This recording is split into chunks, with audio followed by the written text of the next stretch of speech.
Bonjour à tous et bienvenue dans cette nouvelle analyse. Aujourd'hui, on va décortiquer une stratégie de gestion de patrimoine qui paraît, disons-le franchement, complètement contre-intuitive au premier abord. On va parler du fait de refuser, oui, de refuser consciemment le versement d'un capital d'assurance vie.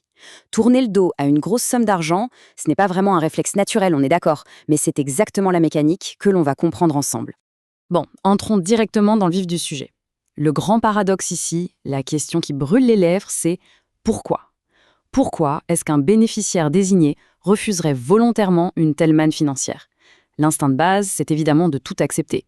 Mais on va voir que dans des contextes très spécifiques, choisir de faire un pas de côté et de renoncer à cette garantie, eh bien ça devient une décision stratégique absolument redoutable.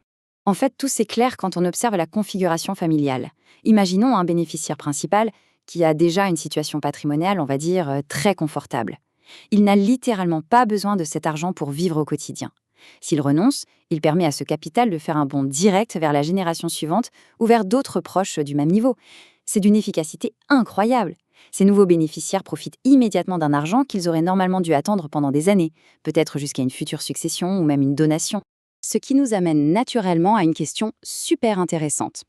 Une fois que ce bénéficiaire principal dit officiellement non merci, il va où concrètement cet argent? Il ne s'évapore pas. La réponse en réalité ne s'improvise pas du tout. Elle dépend entièrement de la façon dont la clause bénéficiaire a été rédigée au tout début. C'est ce qu'on appelle la phase de cascade juridique. Et voyons comment cette fameuse cascade se construit dans la vraie vie. C'est une mécanique ultra précise. Étape 1.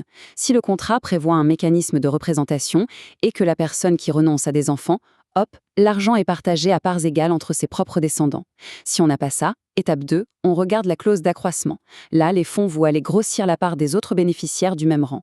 Et s'il n'y a toujours rien de tout ça, eh bien le capital descend tout simplement, de façon très logique, vers les bénéficiaires de rang inférieur. Mais attention, il y a un scénario piège. Que se passe-t-il s'il n'y a plus aucun bénéficiaire derrière? Là, c'est la loi qui tranche.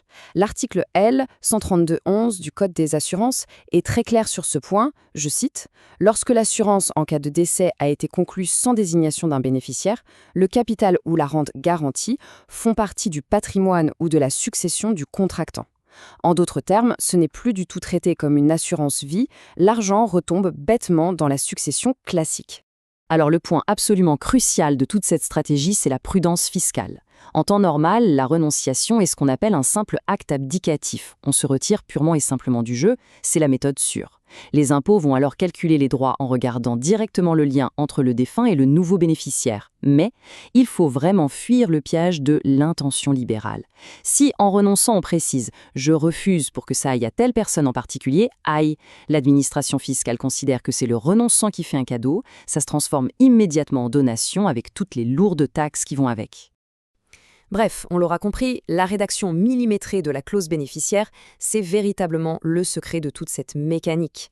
Avant de se quitter, rappel obligatoire pour ce type de sujet, ceci ne constitue pas un conseil en investissement ni une recommandation personnalisée. Rapprochez-vous de votre conseiller habituel pour plus de détails.